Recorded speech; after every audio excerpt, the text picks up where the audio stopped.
Hello everyone. Let's look at this scenario where we are building a device using Windows Autopilot, and it's at the device setup stage where it installs all the apps which we have defined in the ESP page to be installed on the device. And let's say we have Chrome, Adobe, Zscaler is one of the apps, and the issue where here we face is that as soon as Zscaler gets installed, it blocks the internet and breaks our autopilot process because we are installing Zscaler in enforcement mode, in which if a no user is logged on to Zscaler app, then it breaks the internet. So that means our autopilot process can't run because at this stage there is no user who can log into Zscaler, and the internet is blocked and autopilot fails. So how do we fix that? We can go through autopilot, have only Adobe and Chrome or any other app to be installed during the ESP stage and leave Zscaler out of it. User gets the device, logs onto the device gets policies from Intune, and after a bit of delay, it could be minutes, hours, Zscaler gets installed from Intune. And everything is fine. The user logs into Zscaler and the internet starts working, but still there is a lot of delay in the time user logs onto the device and the Zscaler gets installed from Intune. And this causes an issue for the security teams because during that time, the user can browse the internet, anything on the internet, and it's unsecure. So, how do we fix it? How about this? We go through the autopilot process, we install other apps. User gets the device, user logs onto the device, and as soon as user logs in, Zscaler installs on the device. So if we do that, there is no delay because Zscaler is present as soon as user logs onto the device. But how do we do that? How about this? We go through the autopilot process. The other apps get installed. User gets the device. User logs onto the device and Zscaler gets installed locally, not from Intune immediately at the login time. We are going to achieve this by installing Chrome, other apps during the autopilot, and also copying few files on the machine which include Zscaler MSI and two scripts which will enable us to create a schedule task which will install Zscaler as soon as user logs in. So the schedule task will run at the login time. Next, we will see those two scripts wherein the first script runs during the autopilot ESP stage as a Win32 app and copies the Zscaler MSI and the other script locally on the machine, and then creates a schedule task to call this copied script which runs at user login time and installs the zscaler.msi. I have created this folder on my machine through which I will create the Win32 app. In this, I have two scripts. First one is copy Zscaler and the second one is install Zscaler and the MSI. Copy Zscaler script, it copies these two files, the install Zscaler and MSI locally on the machine in a folder, and then creates a schedule task which runs this install Zscaler installer script, which has the parameters in it to install zscaler.msi at logon. So this will run at every logon. So let us look at the scripts.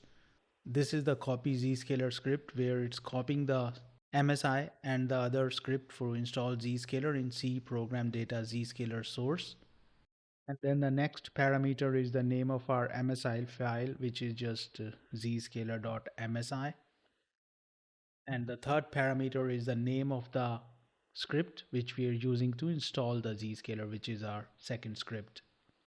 And then it creates a schedule task which I have named Zscaler install if missing. So this script, first of all, it will check if this folder exists. If not, it creates that folder, copies the MSI and script from the Intune Win32 app to this folder. Then it creates a schedule task to run the PowerShell script, and the trigger is at every logon, and it runs it under system account because a normal user do not have access to install the apps.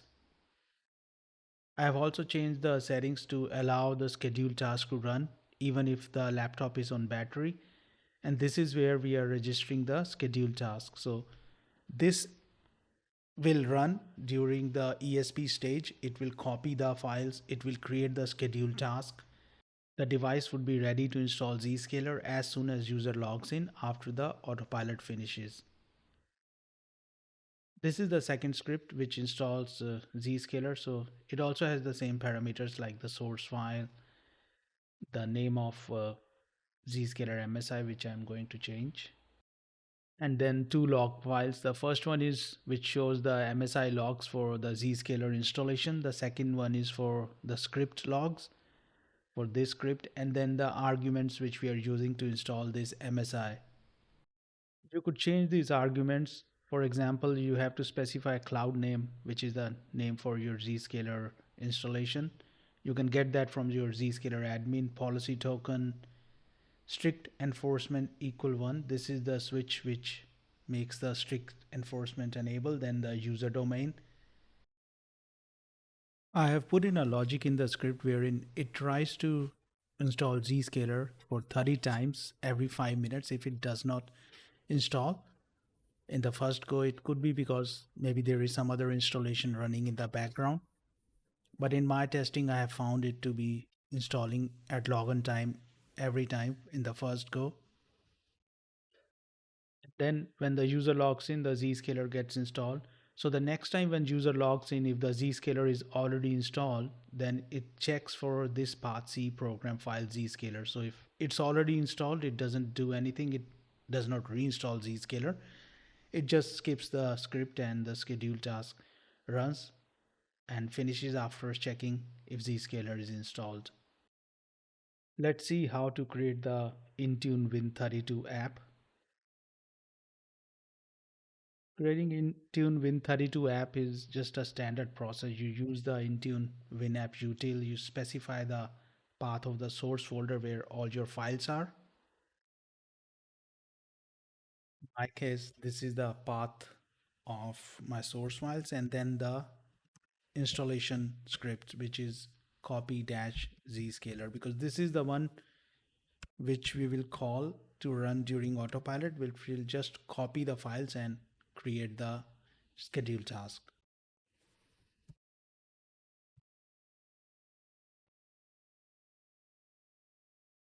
So it has created the Win32 app.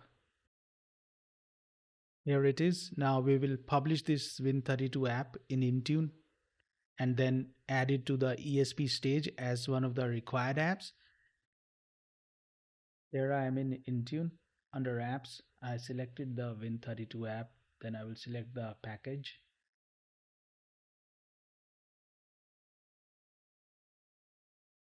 We could name it anything. Scalar task.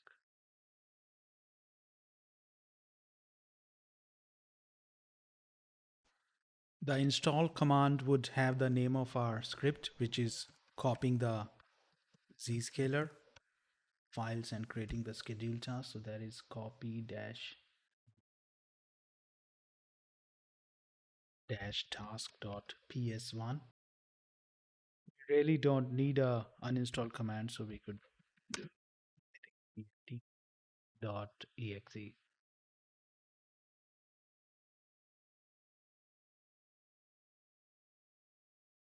Detection rule would be file type, and we will have the detection rule for the folder which we are creating, C program data Zscaler source.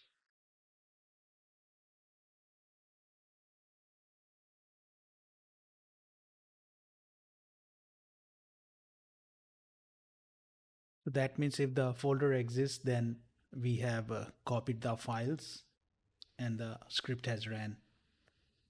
I know it's not fully accurate because a folder could be created and files not copied, but I have seen that this works, so this is fine. And then we'll install it to our autopilot group. So you will select your autopilot device group here, and that's it. And then you will go to your ESP page and add this app.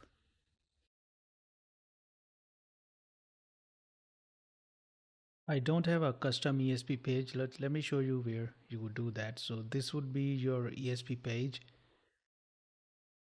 And this is where you have the list of apps you want to be installed during ESP stage. So you will select the new Zscaler app and save it. When the next time you do the autopilot, it will copy the Zscaler files and create a scheduled task. And when the user logs in, the Zscaler will install immediately. This way we are making sure that our devices are secure as soon as user is logged in. There is another way by which we can have Zscaler work during autopilot ESP stage, like we can install it during ESP in enforcement mode, but it will not block the ESP or the autopilot. To do that, you will need to have all the URLs for Intune and autopilot services added to the whitelist of Zscaler so that it bypasses those URLs even in enforcement mode. However, doing that will make those URLs not getting logged on the Zscaler even after autopilot finishes if a user goes to those URLs, and there are a lot of them. And in future, if any of the URL changes, then your autopilot will fail. So I think this approach gives us the best way to install Zscaler without whitelisting the URLs. I hope you liked this video. Please like and subscribe to my channel, and I will also save this script in GitHub and put the link in the description for you to download. I will see you in my next video. Thank you. Bye bye.